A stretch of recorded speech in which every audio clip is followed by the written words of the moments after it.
Ready? You have the cameras rolling? Welcome to Outspoken. This better be good. A show about floods, mutant, plagues, man-eating plants. Actually, it's about thought-provoking, compelling conversations with people who have something important to say, a good story to tell, or knowledge we can learn from. Oh, good for you. And now, Hold on to your butts. here's Scott and Curtis. Welcome to the Outspoken Show with Scott and Curtis. I'm Scott, and always is our co-host, Curtis. Hey, Curtis. Hey, Scott. Good to be with you. Good to be with you, too. You know, every day we go to work, and at work we have these tools we use to get our jobs done. And in the world of organizational transformations, which Curtis and I do, Kanban is our go-to style, and a Kanban board our go-to tool for improving the execution and organization and the efficiency with which we do our work. And Kanban is a style that was popularized in the 40s at Toyota, and then again by the Goal, a book by Goldthwait. And I'm sure Curtis will bring that up later on because he likes to bring up those authors. And Gold Rat, actually. Gold Rat, excuse me. Gold Rat. Okay. Yeah. Anyway, but what's different now than then is now Kanban's being applied to the business side of the world, to finance, to product management, and of course to knowledge work. And that's kind of our domain. And we see it as a more granular form of Agile. It's pretty easy to learn still, but much more granular in the way you're able to use the data that it collects. So with that all said, our guest today is co-founder and CEO of the world's #1 Kanban tool, and that is Dimitar. And Curtis? Got Ivanov. Thank you. He's the Hey guys, How you doing, Dimitar? I'm doing great. Thank you so much for the invitation. I'm honored to be here, and I'm sure we'll have a great conversation. And thank you for joining us in what must be your evening, well into the evening, right? Past the little one's bedtime? Yeah, it's 9:30 p.m. for me. But yeah, the little one is now long asleep, and I'm all yours. Let's awesome. hope she stays that way. That's great. Yeah. Fantastic. So Dimitar, let's talk a little bit, because this isn't a typical, let's talk with a SaaS CEO from Silicon Valley. You hail from Bulgaria, and I'm guessing in Sofia. I'm actually not in Sofia. Okay. I live in my hometown, which is a small 30,000 people town. I used to live in Sofia for 20 years, but then moved back to my hometown. It's much calmer here. Yeah, much calmer, and probably like the rest of us, you get to do remote work now from home. Is that the case? Yeah. Nice. Very nice. I actually moved back to my hometown 8 months before COVID, so I was ahead of the curve. Perfect. But I was the only one working remotely, and I was the CEO, so it was a bit strange, to be honest. I did it for personal reasons mainly. And then COVID came and everybody went remote, and we're still 98% remote. So now it feels more natural. COVID was positive, big quotes, positive in that regard for myself. Well, tell us, I know you've been to the States at least once because I saw you here once, but what's the biggest difference between, say, the United States or North America and Bulgaria, or life in Bulgaria? How much different is it than here?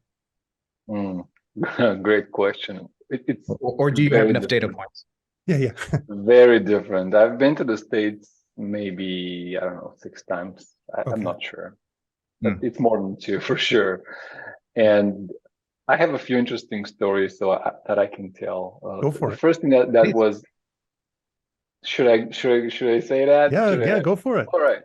So the first time I'm in the US, I don't have a rental car, because I come from Europe, and here it's totally fine to just walk, And then I go to the hotel and I realize I forgot my charger.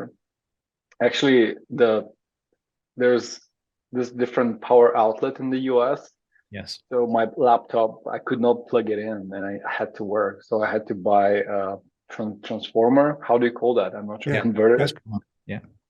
And I went to the desk to ask where I could buy one, and they told me there was a nearby store. And I asked for directions, and they told me you have to turn right, and then you have to drive, I don't know, 5 miles, and then turn left. And I said, I don't have a car. And they said, how are you going to get there? And I said, I'm going to walk. And he said, you're going to walk? That was super strange for me, because 5 miles is a good walk, right? But it's not impossible to get there by feet. So at that time, I realized that driving was like the second nature of people in the States. Yeah, So it's embedded so deeply in our normal. culture. Yeah. It's so normal that it struck me. And there were no pedestrians on the road. I was the only person. And then one person came to me and said, "Are you okay?" Where were you? Like, what town were you in? What city? I think that was Alexandria, Washington, D.C. And somebody came to me and asked me if I was okay. Like, are you lost or something? So it was fun. And everything is very big in the States. It's super big. My country, it's 600 kilometers, like border to border. I think that's around 400 miles or something. 450, 470, yeah.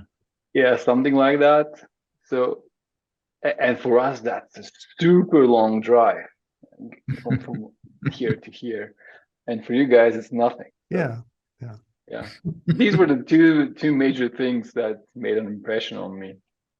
People drive a lot, and everything is super big.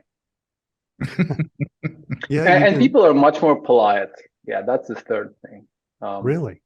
Yeah. So Bulgaria is it's not a normal thing, or no. The waiters in the US, for example, they're always checking up on you. Are you guys okay? Is everything fine with you guys? You know, they're super polite. Which is not the case here. We are like, we're on the Balkans. People here are a little bit different. Yeah.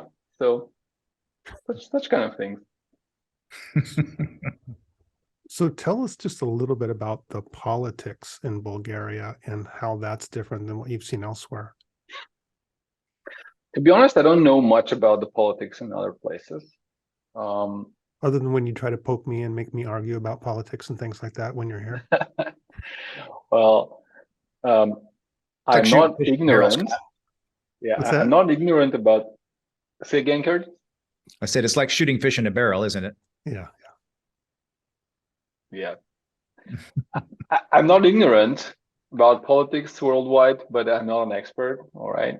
Yeah. What is typical for my country and politics in my country is that it's influenced by Russia, and this is not something I'm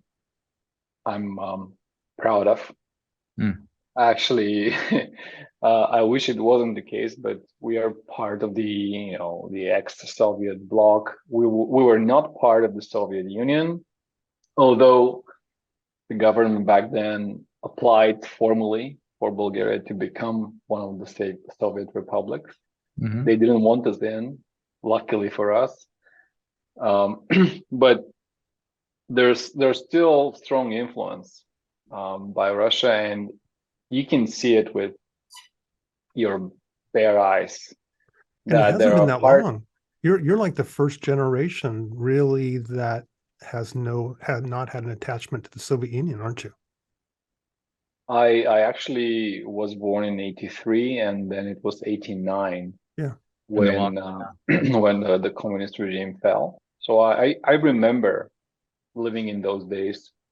We had no electricity for 2 hours, then we would have electricity for 2 hours, and then again, for whatever reason, I have no idea. I was very little. Oh, so it's like California. I don't know. California looks great on the outside. Yeah. And there's this, you know, their idea was cool because you would produce only what you would consume. So I love the idea, but the implementation was like, Well, I guess you no. can't consume it if it's off. So there's kind of a catch there, huh? Yeah, yeah. There's a lot of Kanban in that. And that's why I like it, because it's supposed to be pull, all right? So the population pulls a new Lada. Do you know what a Lada is? Mhm. That's one of the best cars you could buy back Yeah. then. Oh, a Lada. Okay, yeah. Yeah. That's a Russian car, right? Yeah. Yeah. Yeah, it's terrible. But people loved it because it was the best you could get. So you want to get a new Lada? Well, the manufacturer has to produce it. Problem was they needed 15 years to do it. So the implementation was terrible, but Tack time was a little bit high. yeah, tack time was like, oh, the client just died. Crap. Let's put that in the store. So I remember that. I remember it, but it was a long time ago. Problem is that these guys, I mean, the government in Russia, they have their agents here, and they've had them all along, and they pay them to start the next pro-Russian party. So right now we have two of those parties in our parliament, in the government, and they are pain in the back. So Wow. Is the relationship between Bulgaria and Russia an ethnic one, or is it is there an economic dependence? For example, does Bulgaria look to Russia primarily for oil and other commodity exports, or or is it purely historically political from the days of the Soviet bloc? Actually, the relationship between Bulgaria and Russia dates back the 19th century, when they fought the Ottoman Empire, which we were under the regime of. So basically, Bulgaria was under, how do you call that in English? It's not exactly slavery, but they had conquered our country, and Bulgaria was not on the map. Right. So for 5 centuries, Bulgaria was not on the map. Bulgaria is an old country, by the way. It was started in 681. Wow. And then we had the Ottoman Empire conquer pretty much everything on the Balkans. And then in 1878, I think it was, Russia fought the Ottoman Empire and it helped us gain our independence. So the Bulgarian people feel this gratitude and respect for the Russian people, because they sacrificed a lot of their soldiers to help us. They were after their own interest, right? Sure. So nobody goes to war because they like somebody. They go to war because they have, economic means. And in that regard, the US is no different, I believe. So all the big countries in the world do the same thing. Of course. But because of that, we just can't hate the Russians. We tend to like the Russians because they helped us gain our independence. So that's why we are so much connected with Russia. And I have Russian friends, by the way, and they're great people. So it's not it's not everybody that's strange or out of their mind. Just a few folks, but unfortunately, important ones. Yeah. Yes. So how does Sofia, and I don't even know if it's all over the country or it's mostly in Sofia, but you guys have this growing tech industry that's really starting to do some great stuff and really have some talented people. How does that mix with the politics of the day, or does it fit well, or is it clash? How's that going? Actually, that's heritage from the communist era, as strange as it may sound. We were one of the first producers of computers in Europe. So we had no idea. Factories to produce our own computers. They're called pravets. So if you hear about a private computer, it's Bulgarian. Okay. And actually, one of the people that is claimed to be the discoverer of the computer, Jonathan Asov, he has Bulgarian roots as well. So we were big in tech back then, and we had some very good universities that created very good engineers, and that translated after the communist regime failed, translated to many tech companies opening offices in Bulgaria and hiring from a big pool of talent, which was mainly engineers with great capability, not exactly in software, but they could really quickly learn how to code because it's still engineering, right? Yeah. And that became very, very big for us. And one interesting fact, actually, I think Bulgaria is one of the top countries in the world where with so many women in engineering. So interesting. It's not uncommon to see 50% women in engineering, 40%. So we have a very good diversity in that regard. And do you find ahead. the talent? So I was going to find. Do you find the talent stays in Bulgaria, or do you find that young people are eager to, explore, go to other countries, and leave Bulgaria once they're established, once they graduate? Yeah, we have obviously both, but in software and in IT and tech, they tend to stay because their purchasing power is just ridiculous. Yeah. Mm-hmm. In software and IT engineers and basically everybody who works in tech earns a few times at least the salary of anybody else. So it's very well paid. And now with remote working, it's easy to start working for a US company, for example, and still live in Bulgaria, but being paid maybe lower end US salary, which is still a very, very high salary for us. So people tend to stay in tech. But for example, doctors, they tend to leave quite a lot because they're not paid well in Bulgaria. Is that, I presume medicine is socialized? Yes. Okay.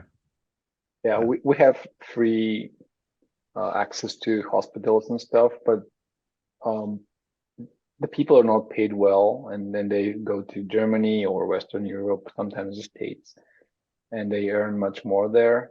So that's one of the issues that we'll have to solve in the near term, because we need them, obviously. Yeah, no kidding. So yes. So Dimitar, tell us a little bit about the Ukraine war now and how it's affecting you, and just Bulgaria in general, and how you guys are working through that. Yeah, the war. First of all, I expected it. It was obvious that Russia would attack. People were not believing that it was gonna happen, but it was pretty clear what was going on. And it's only 100 miles away. I mean, it's not far. I could not believe how close it is. Yeah, it's over there. Yeah, literally for us, it's over there. We were very, very scared, to be honest. I was scared, and not for myself, but for my kid. When the war started, she's 1 year, 4 months now, and then back then she didn't have, I think she was 6 months old or something, and I had to, when you both are parents, so you would imagine what kind of thoughts you run through your head. So what am I gonna do if, right? So we were scared. Then things started to settle a bit, and then Mr. Putin started waving the nuclear weapons all around, which is, again, that was shocking. That one I didn't expect, because if they are to use nuclear, then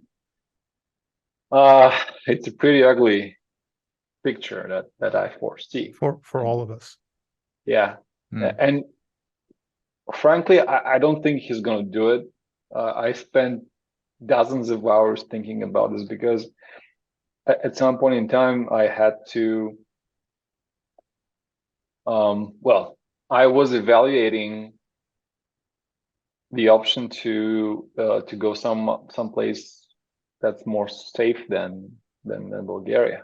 I was thinking Spain. I was thinking Canada.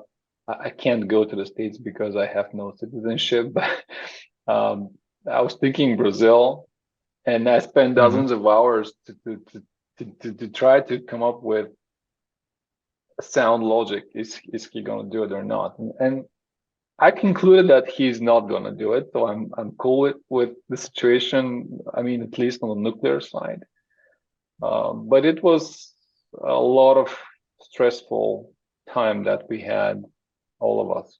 And the reports coming out of Ukraine with all the massacres and children dying, it's such a big tragedy. And then we have the Russian proxies in here, which I talked about already. They say, you don't have to send weapons to them. You got to stay out, blah, blah, blah. And this pisses me off.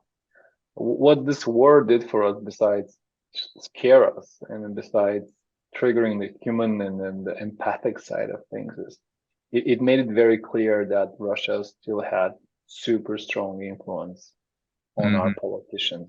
Yeah. It was just obvious, and I hate that, but it's what it is. And from oil and gas perspective, we were totally dependent on Russia, and that's a good thing because we diversified our supplies, and of course the prices went up, shockingly, as they did for everyone else, but now they're coming down again. And the good outcome is that we were forced to diversify, and then the Russian lobby could not withstand because the people would protest. So is there a movement in Bulgaria to or are there any nuclear power plants, or is there any movement to stand up a nuclear power plant? Yeah, we have one, and we actually use it to export a lot of the electricity we produce. We had a project for a second one, but it was again something to do with Russia, and then they were starting it and stopping it and starting it and stopping it, and it's not gonna go live, I guess. But yeah, we have one. Interesting. Well, good. We're up against a break, Dimitar, but good stuff. I'd like to jump into how you started your company, what got you involved in entrepreneurship, and where that's led you, and how you and Scott and I got to know each other. So if you're up for that, stay tuned, and we'll be right back with more on the Outspoken Show with Scott and Curtis. Are you tired of working outside in the heat? Do you hate your boss? Do you want to get paid to sit on your and talk for a living? Well, if you answered yes to the last question, then voiceover might be for you. But if you think it's as easy as buying a microphone, hooking it up to your computer, and all of a sudden you're gonna get paid, think again. It's just like your mom told you. You gotta go to school. You gotta go to school. And you need to talk to actor, voice actor, director, and producer Jonathan McFadden of Prodigy Talent Training. I'm Jonathan McFadden. Jonathan works in the business, so he knows the ins and outs, and he can help you excel in the field you want to. Audiobooks, animation, video games, radio ads, and of course, voiceover. But you can't wait around because classes fill up fast. So get over to calendly.com/prodigytt. Yeah, that's a weird word. Here, I'll spell it. calendly.com/prodigytt. Click new student interview and pick a time that works for you. So listen to your mom and go to Prodigy Talent Training. You gotta go to school.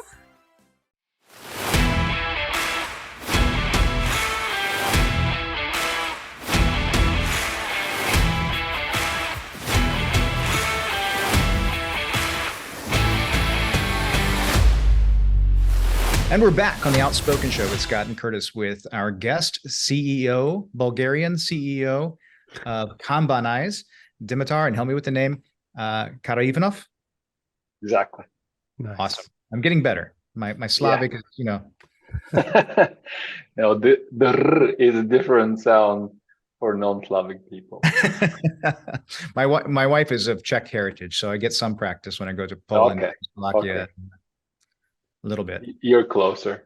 I could sense there's something in there because the regular US person would not be able to say it exactly as you did. Yeah, that would be me. Dimitar, tell us a bit about your company. For those who don't know, tell us what Kanban is and how you got started with it.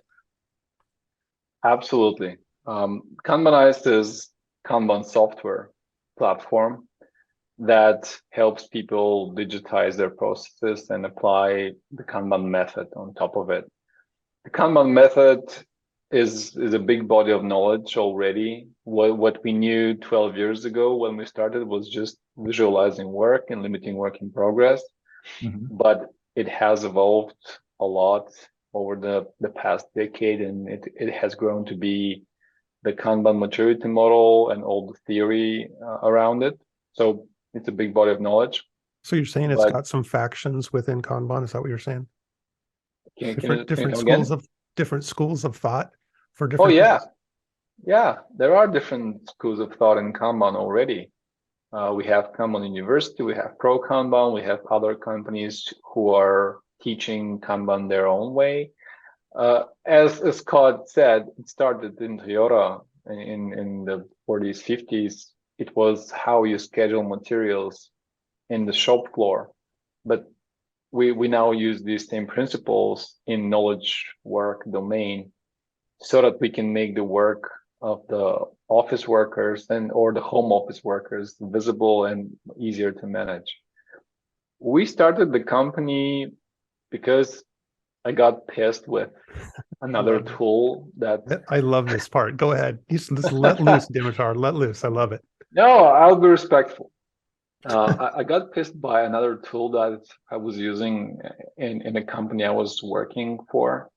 I was responsible with some other people to transform the company from a waterfall type delivery to an agile type delivery.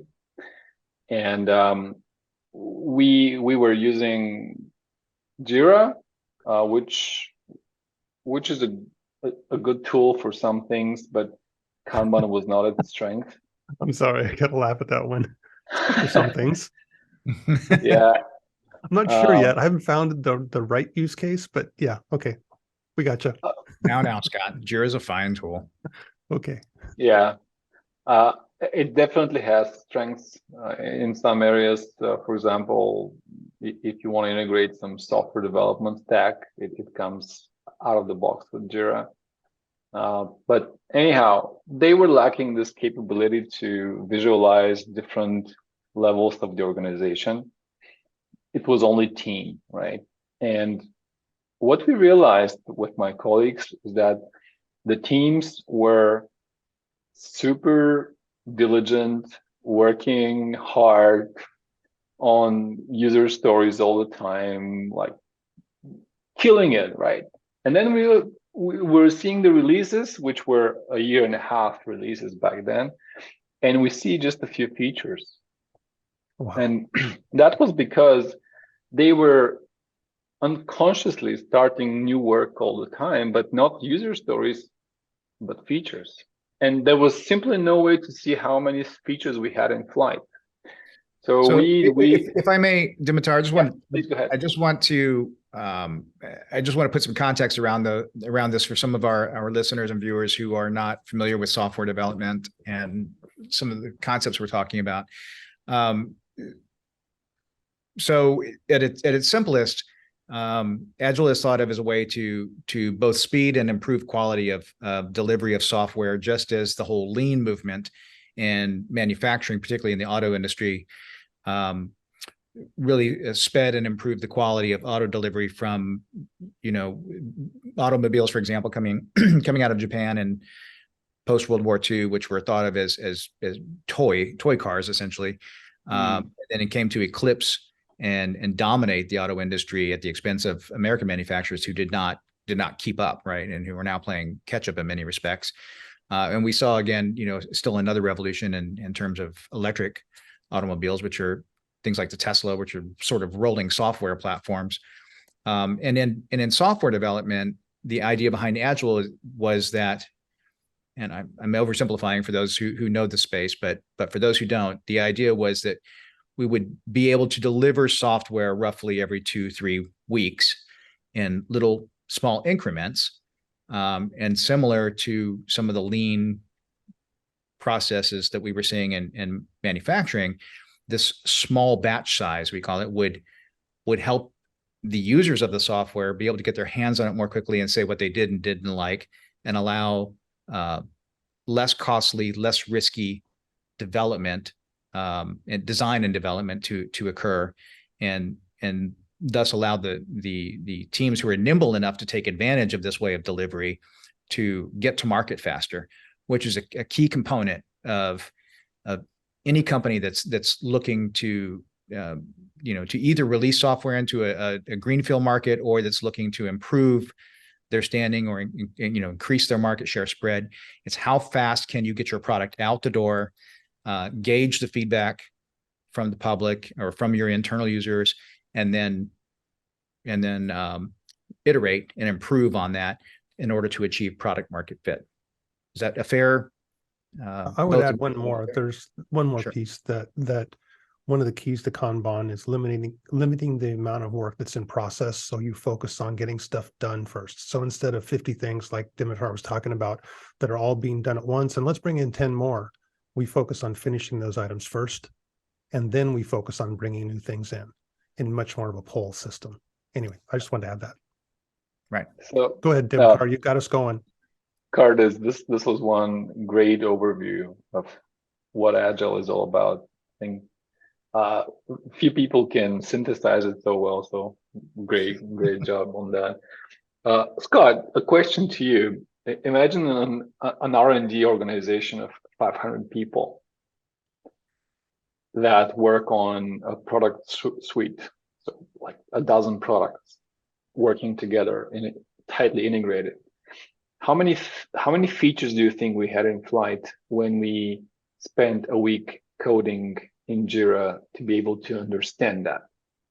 Just give me a number, ballpark number. I can't just how give many you a number, features in progress? I have to give you a little comment, because everywhere that I've gone, that there's been a Jira shop, that you just get an incredible amount of stuff in process and waiting until it's so deep, people have difficulty prioritizing and getting to the work that they need to get to. Yeah. So, same story. I'm going to guess. I'm going to guess between 500 and 600. All right, Scott. 601. 3,000. All right. Yeah, not surprising. 3,000, and nobody had any idea that this was going on. So you're saying you couldn't actually see that, huh? Yeah, because so there must be a way that you could make it so you could see things. And those were features, which again, for the audience that may not be familiar with this, user stories are sort of the atomic element of delivery in this agile way of working.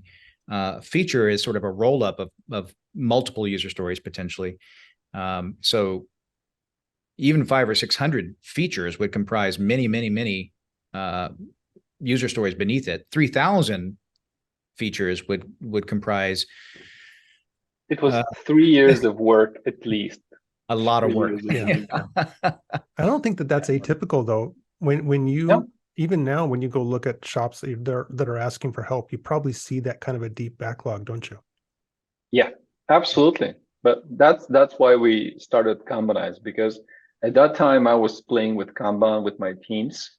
It was a team Kanban implementation, but when 1 + 1 = 5 in this case, I saw Kanban, I saw 3,000 features, and I thought, well, we should limit the work in progress on the feature level, because that's just insane. How do we do that? Well, you just apply Kanban on the feature level, and then you make these two Kanban levels talk to each other. So the stories and the features are connected, when a story is done, it's reflected on the feature, what's going on. When you start the story, you start the feature. It's super simple things, which we saw 12 years ago, and we started the company. What's interesting is how we started the company, though, because there was no funding in Bulgaria back then. There was no VC funding. We started bootstrapping first because we could not raise any capital. And then it was a good timing because there were two funds that raised some money from the European Bank or something, and they started backing up companies like ours. But I made a small comparison between the landscape in Bulgaria in 2010 and the US. And I think it was like 1,000 times more in the US. But basically the whole fund was 12 million, the whole fund. And they invested in 100 companies. Oh, wow. So it's difficult. It was difficult back then to start a company. And I always say that what we've done with Kanban is the equivalent of winning an Olympic medal, because with so little money and in such a competitive space, to be able to build a company that's going well and it's profitable and all, it's quite difficult. But, and to rise above the rest of the, because it was crowded, even 4 years ago, it was very crowded and with a lot of stuff. And, you kind of were on the radar, and it's really been in the past 3 or 4 years, isn't it, that you guys have really taken off? Yeah. Well, it takes a lot of time for such a product to mature, in my opinion. And that's mainly because we get compared to every freaking tool out there that has cards moving left and right. Although this is not our strength at all. But our strength is connecting the different layers in the organization and automating the connections and the dependencies between them. But people are not willing to see that, not until they have all the other features sorted. So we basically had to recreate Jira and then build 30 or 40% more to be able to close our vision. And it's curious that one guy compared Kanban to Jira, like a very non-biased person, completely honest comparison, and he needed 11 add-ons or plugins to be able to do with Jira what you can do with Kanban alone. So that's a true testament to what I'm saying about building Jira and then adding 40% more. Yeah, that's also I think that's really an interesting point too for anybody looking to build a company, a software company, or any kind of company. There are things that you invest in that are differentiating features, as you said in Kanban's case, the ability to connect the dots between the levels, and that is a differentiating feature for you. Yeah. But as in other businesses, there are things that are just table stakes, which it's very hard to get away from. But you have to have them in order to be able to play. Yeah. And that's a tough one, to be honest, because for product managers and my role in my company is I'm the CEO, but I also own product because that's my passion.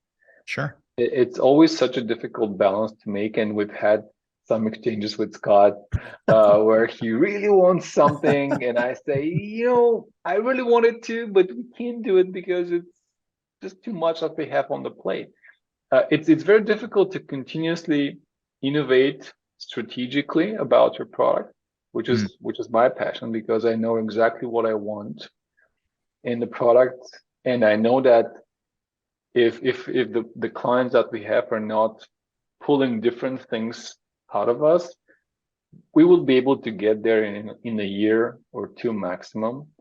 But the existing clients have their needs, and we cannot neglect them. We cannot ignore that. Of course, we have to satisfy our existing clients first and then go look for new ones. But it's a super difficult balance. And I wish I had a good recipe how to do that. But Dimitar, wouldn't you say too that in a position of a CEO, not only do you have to keep current customers happy and customers that are coming on happy, but there comes a point internally when you've got to look inside and, you hire good, strong personalities that do good jobs. And then all of a sudden you've got fights internally that also have a slightly different variation, and product is caught in that vice so much that you're trying to appease the people inside and convince them. You're trying to convince the people outside, and it's tough. It is tough.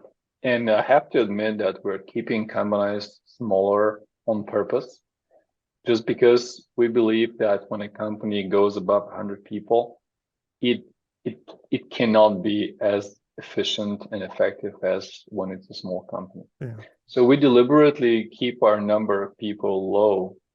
We are just below 50 guys. And when I say that, people don't believe me, because on the outside, the work that we produce looks like we're hundreds, but we're not.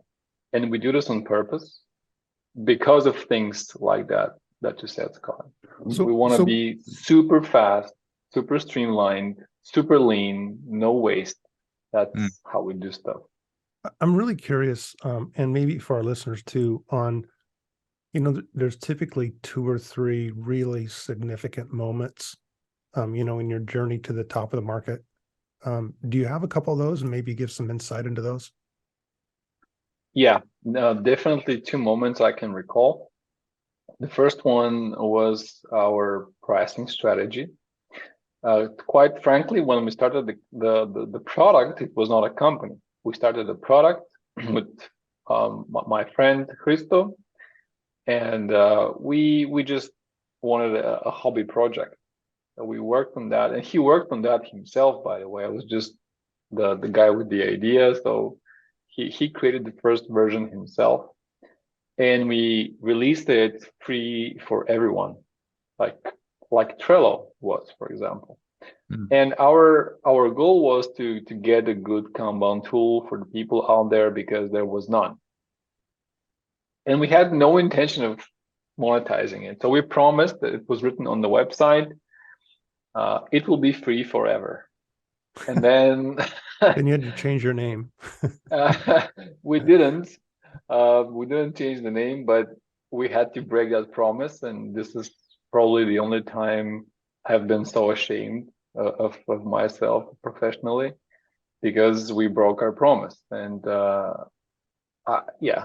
took it hard, but we had to do it because people would come, sign up, use the product with thousands of users. We had one French bank that had, I don't know, 2,000 or 3,000 users on Kanban back then, using it heavily, and they were not paying a dime.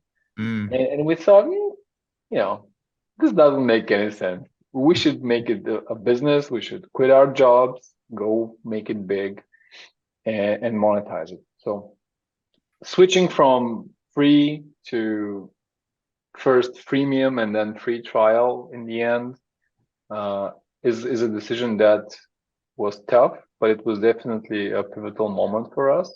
How did it affect that French bank? No, because typically when you do they started paying. Yeah, they did start paying. Yeah, they did.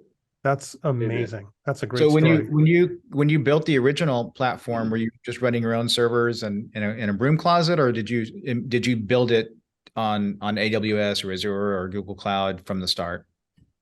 It was a hosting company in Bulgaria that hosted it. It wasn't our own server, but it was an early version of a cloud, I would say. Yeah. That's how it ran for a while, and then we moved to AWS. Yeah. And actually, we had an on-prem version, which is a segue to my second big moment.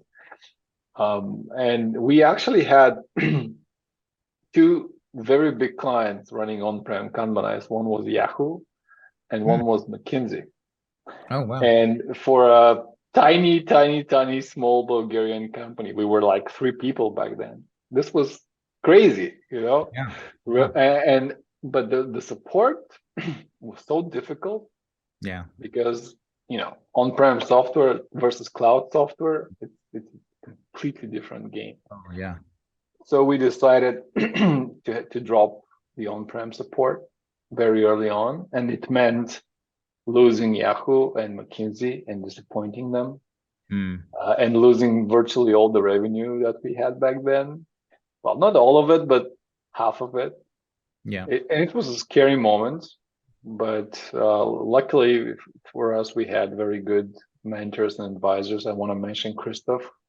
He's the person I learned from about lean, Kanban, Agile, and everything. So he's my mentor, and he really helped us to get the thinking done and to take this tough decision. But it was definitely something that changed the course of the company very early on. So yeah, and maybe we have others, but I don't remember them. Those are great stories. I think those speak to some of the difficult decisions that CEOs need to make, even things that seem in the short term detrimental, but in the long term are right. That's true strategic thinking, and I applaud you for taking those difficult steps. I think you're seeing some of that right now with Elon Musk and Twitter. Yeah. Having to make some cuts, but it's interesting. I just want to touch on a couple things before we break here, Dimitar. One is you talked about the size of your workforce and how you deliberately keep it small. And I think, I don't know what the situation is with monetary policy and capital in Bulgaria, but in the US, we've had such low interest rates that we've basically had free money chasing investment for almost 10 years here. And what we have seen is some of these SaaS companies just bloat tremendously, not just SaaS companies, but especially SaaS companies bloat tremendously. And you get somebody like Elon Musk who comes in here and says, hey guys, this ain't rocket science. I mean, literally. WhatsApp was serving 350 million users with 50 employees. I don't think we need 7,000 people to manage 160 character tweets, right? And just takes a chainsaw to the workforce. And so you get these reduction in force, or RIFs as they call them in the Valley.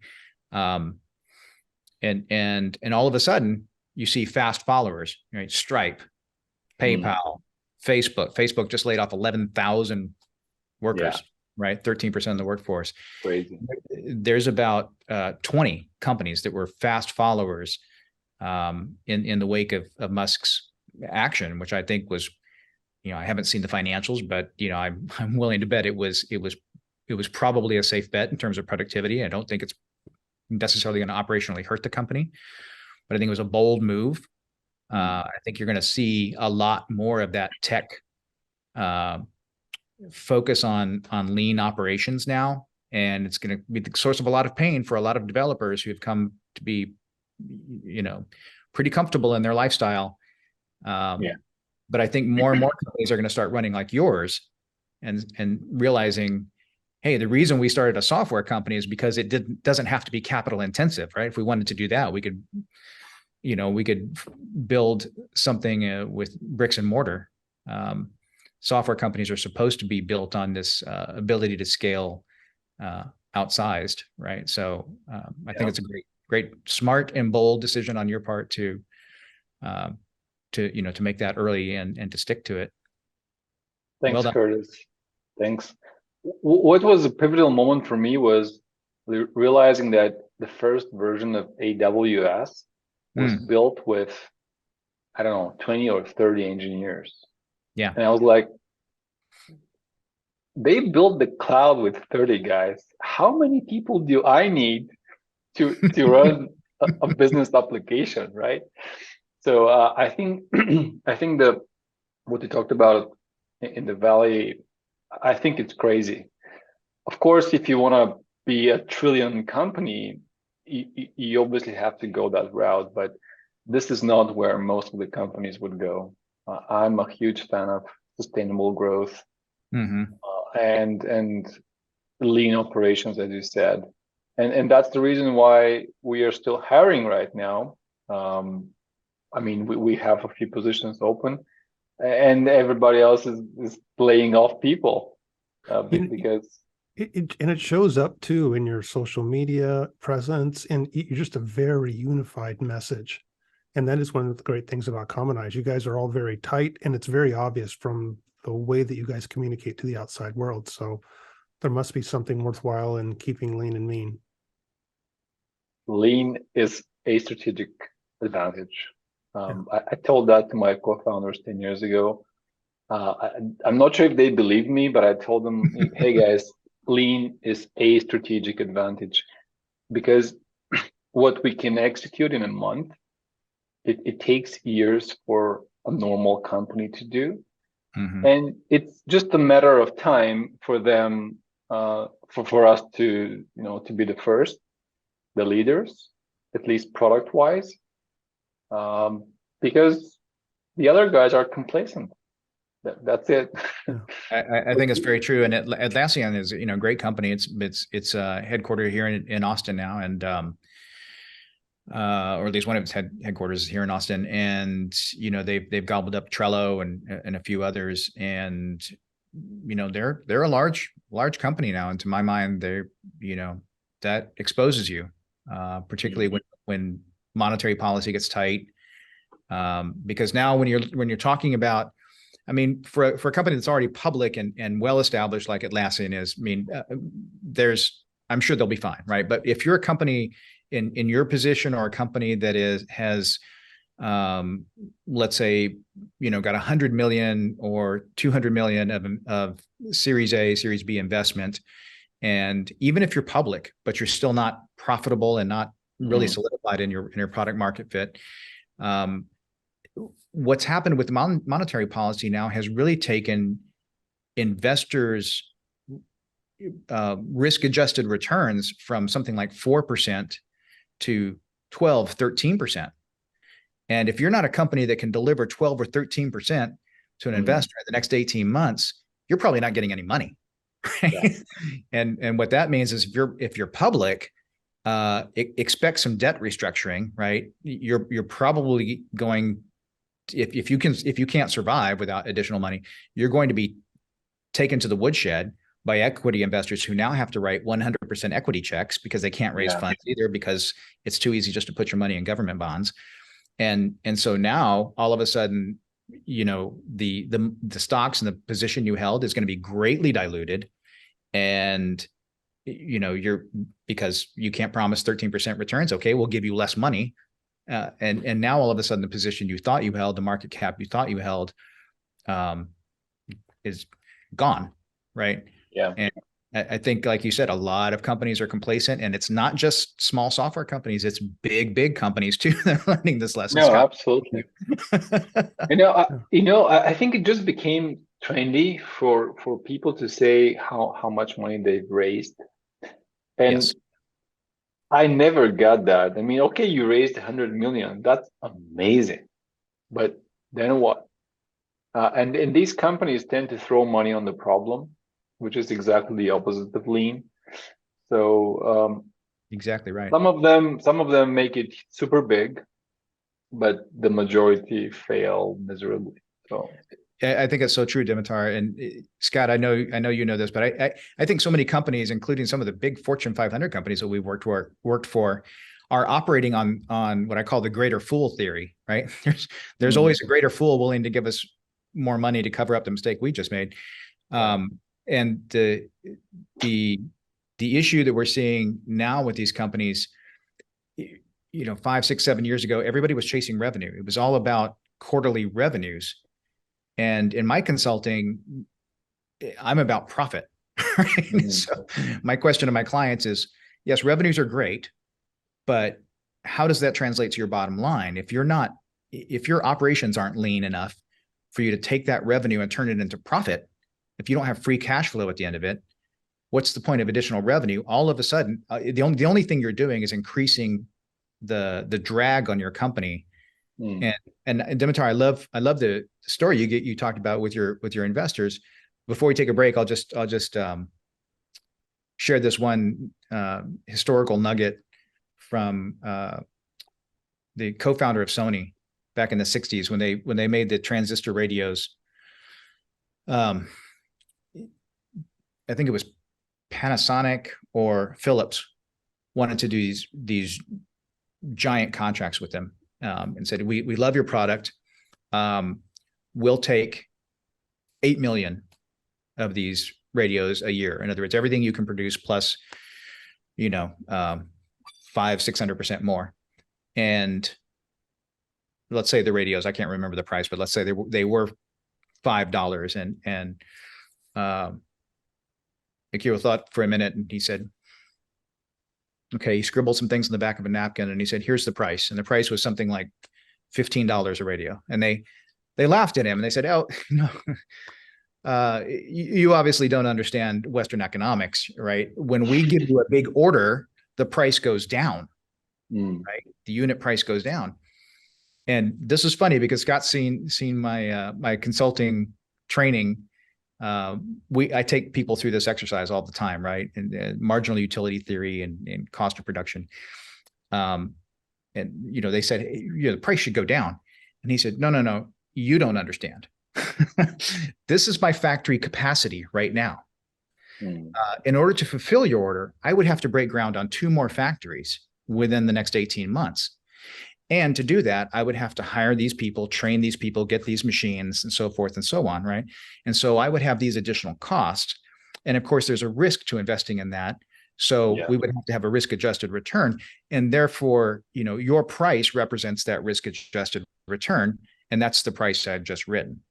And I think that's a beautiful lesson. And it really, it's really shocking for a lot of managers who, especially in knowledge work, just think of knowledge work as free. If we hire people, it's free. No, there's a cost to the work. The question is, can you name the work and what it actually is so that you can actually put a price on it? Because, in my experience, and Scott, I'm sure probably has similar stories, companies are actually operating with an assumption that their knowledge work unit cost is, 4 to 5 times lower than it actually is. And once that hits them in the face with products like Kanbanize, and you're able to visualize the work and have somebody take you through it, it's an eye-opening moment for them for sure. Curtis, I think that's still prevalent. People talk about revenue and revenue. And every time I hear that, I'm like, it always takes me back, because I know as soon as stuff starts to get tough, then we're going to hear about free cash flow. Then we're going to hear about net income. So it's like, I actually heard in places, I don't really care about anything but revenue. Let's get revenue. And I always think, oh God, when that pendulum comes back, it's going to hurt. Yeah. I'm a 50% EBITDA guy, to be honest. I mean, revenue is important, but 50% EBITDA, it's pretty comfortable for me to be in that place. So it might be, some people used to tell me, hey, you're making so much money, so much profit, you should invest everything in and grow everything. And I said, yeah, we could do that. That's a perfectly viable approach. Some people do it. We wouldn't. We prefer to have the free cash available and do whatever we want with it. Invest it sometimes. For example, we bought some significant piece of software that we embedded into Kanbanized. Just like that, we didn't have to even think about it. So these are different strategies, and some people will call me stupid for that, and I've been called stupid for that. But now when the tough times come, I prefer to be in my own shoes rather than somebody else's shoes. Yes. Nice. When winter comes, it's good to have free cash flow. Don't worry, Warren Buffett agrees with you, Dimitar. It's good company. All right, let's take a quick break, and we'll wrap up here with our guest, Dimitar.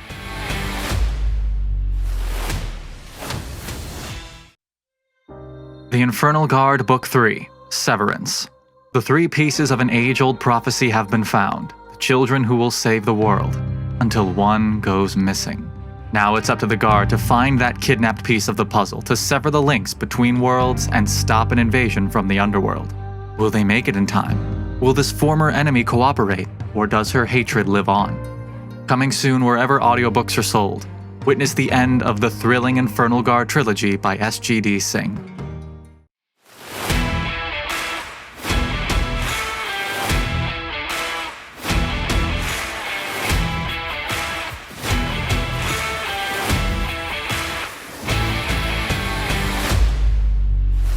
we're back on the Outspoken Show with Scott and Curtis, with our guest today, Bulgarian CEO of Kanban, Dimitar Karivanov. Nice. Hold on, I'm getting there. So fascinating discussion here, Dimitar. We really appreciate your insights. I'd like to get your thoughts on a couple of things. One is the past, and what leadership and entrepreneurial lessons can you share with our audience that you think would help them to make this journey if they want to embark on it? And then the second one is the future. And I'd like to hear some of your thoughts around what you think the landscape of the software development world and entrepreneurship is going forward. I would appreciate really talking about these things. So thanks for asking. One advice which I can give to people is to care more about the people, and I have an interesting story about that. I'm not sure if you know, but I was part of a reality show. It's called The Farm. So it's something like Survivor, but it's not on a beautiful island. It's in a farm, right? So wow, no, I didn't know that. No, so I was there almost 3 months. I got almost to the final. I got out one day before the final. But that's fine. It was something I expected anyway. But when you're in, you live as if you live a century ago. So there's no technology, there's no internet, there's no phone communication, no nothing. 20 people or so are collected on a farm.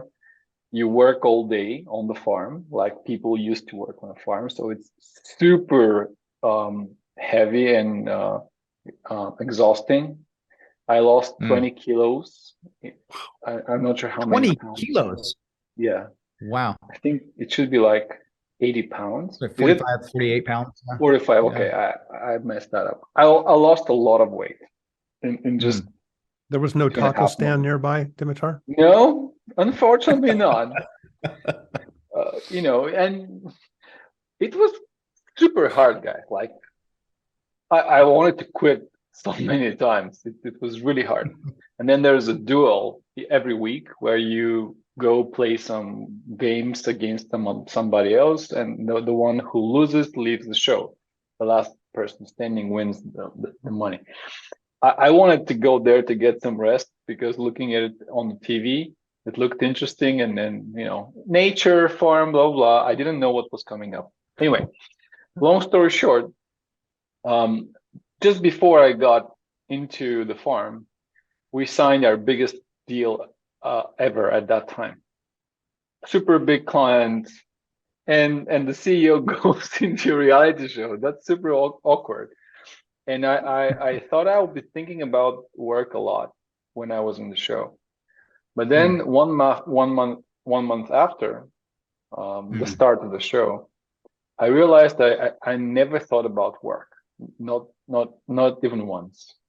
Right. And I always thought about my family. I didn't have the child back then, but my wife, my mother, my father, my family, sister, and everybody else. They were always on my mind.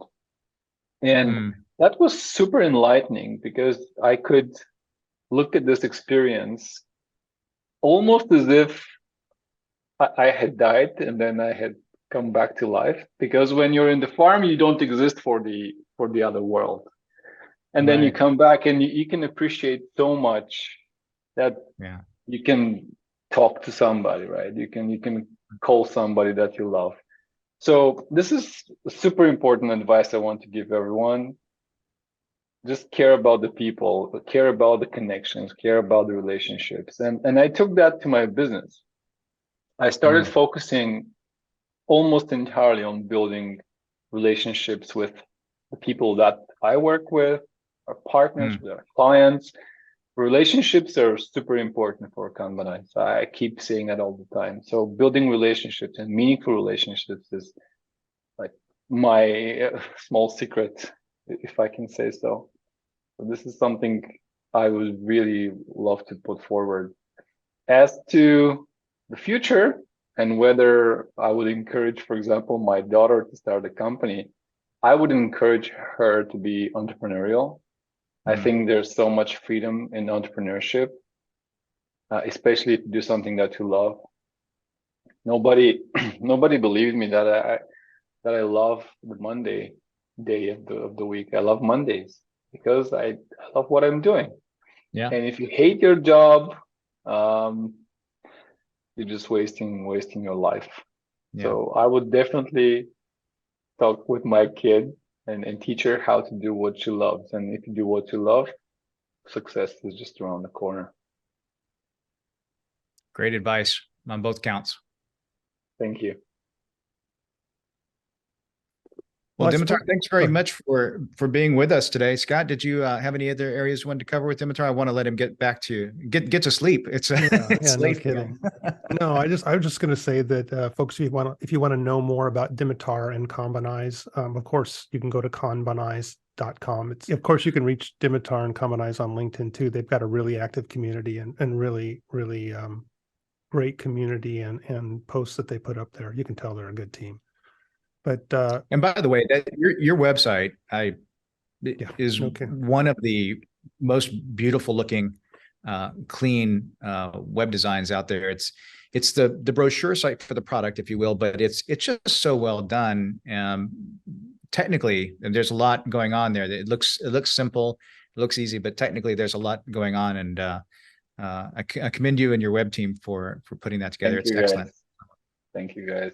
Really appreciate it. Yeah, Dimitar, thanks so much for coming by today and sharing some story with us. We really appreciate it. And thanks for staying up so late to do it. It was absolute pleasure. I really enjoyed it. I learned from you guys. So thanks a lot. Sounds good. Well, folks, thanks so much for joining us today on the Outspoken Show with Scott and Curtis. We'd like to thank our producer, Brad Thomas. Hey, Brad, thank you. And if you're watching us on YouTube and you enjoyed the show, please click like or click on the like. And if you want to see all the videos that come out with our other guests, click on that subscribe button. Also, you can see us besides on YouTube on Apple Podcasts, Spotify, Google Podcasts, Amazon Music, iHeartRadio, and then direct at outspoken.show.